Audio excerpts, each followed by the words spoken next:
ಸ್ನೇಹಿತರೆ, ನಮಗೆ ಜೀವನದಲ್ಲಿ ಕೆಲವೊಮ್ಮೆ ನಮ್ಮ ಗುರಿಗಳು ನಮ್ಮ ಶಕ್ತಿಗಿಂತ ದೊಡ್ಡದಾಗಿ ಕಾಣಿಸುತ್ತವೆ. ಆಗ ನಾವು ಅರ್ಧದಲ್ಲೇ ಸೋಲೊಪ್ಪಿಕೊಳ್ಳುತ್ತೇವೆ. ಆದರೆ ಈ ಪುಟ್ಟ ಇರುವೆಯ ಕತೆ ನಿಮ್ಮ ಆಲೋಚನೆಯನ್ನೇ ಬದಲಾಯಿಸಬಹುದು. ಒಂದು ಮುಂಜಾನೆ ಪುಟ್ಟ ಇರುವೆಯೊಂದು ತನ್ನ ಗೂಡಿನಿಂದ ಹೊರಬಂದಾಗ ಅದಕ್ಕೆ ತನ್ನ ದೇಹಕ್ಕಿಂತ 10 ಪಟ್ಟು ದೊಡ್ಡದಾದ ಒಂದು ಗೋಧಿ ಕಾಳು ಕಾಣಿಸುತ್ತದೆ.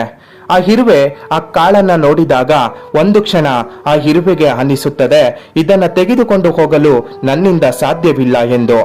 ಆದರೂ ಅದು ಪ್ರಯತ್ನ ಮಾಡಲು ನಿರ್ಧಾರ ಮಾಡುತ್ತದೆ.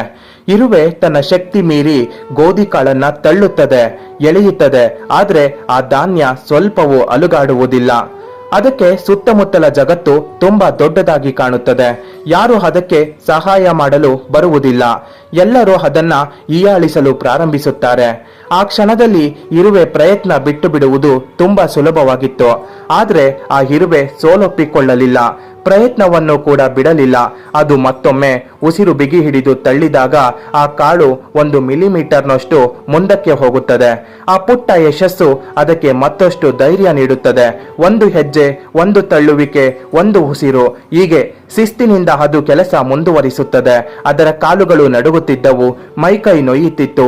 ಆದರೂ ಅದರ ಮನಸ್ಸಿನಲ್ಲಿ ಗೂಡು ಸೇರುವ ಗುರಿ ಮಾತ್ರ ಇತ್ತು. ನಿಮ್ಮ ಪ್ರಾಮಾಣಿಕ ಪ್ರಯತ್ನವನ್ನ ಜಗತ್ತು ಗಮನಿಸುತ್ತಿರುತ್ತದೆ. ಆ ಇರುವೆಯ ಛಲವನ್ನ ಕಂಡ ಮತ್ತೊಂದು ಇರುವೆ ಬಂದು ಅದರ ಜೊತೆ ಕೈ ಜೋಡಿಸುತ್ತದೆ. ನೋಡುತ್ತಲೇ ಒಂದು ಗುಂಪೆ ಸೇರುತ್ತದೆ. ಒಬ್ಬರೇ ಮಾಡಲಾಗದ ಕೆಲಸ ತಂಡವಾಗಿ ಸೇರಿದಾಗ ಸುಲಭವಾಗುತ್ತದೆ. ಸೂರ್ಯ ಮುಳುಗುವ ಹೊತ್ತಿಗೆ ಆ ದೊಡ್ಡ ಧಾನ್ಯ ಸುರಕ್ಷಿತವಾಗಿ ಗೂಡು ಸೇರುತ್ತದೆ. ಗೆಳೆಯರೇ, ಆ ಇರುವೆಗೆ ಅಂದು ಸಿಕ್ಕಿದ್ದು ಕೇವಲ ಆಹಾರವಲ್ಲ, ಅದಕ್ಕಿಂತ ದೊಡ್ಡದಾದ ಒಂದು ಪಾಠ. ಸಣ್ಣ ಸಣ್ಣ ಹೆಜ್ಜೆಗಳನ್ನ ಶಿಸ್ತಿನಿಂದ ಇಡುತ್ತಾ ಹೋದರೆ ಎಂತಹ ದೊಡ್ಡ ಪರ್ವತವನ್ನಾದರೂ ಹತ್ತಬಹುದು. ನಿಮ್ಮ ಕನಸುಗಳು ದೊಡ್ಡದಾಗಿರಲಿ, ಹಾದಿ ಕಠಿಣವಾಗಿರಲಿ, ಆದರೆ ಪ್ರಯತ್ನ ಮಾತ್ರ ನಿಲ್ಲಿಸಬೇಡಿ.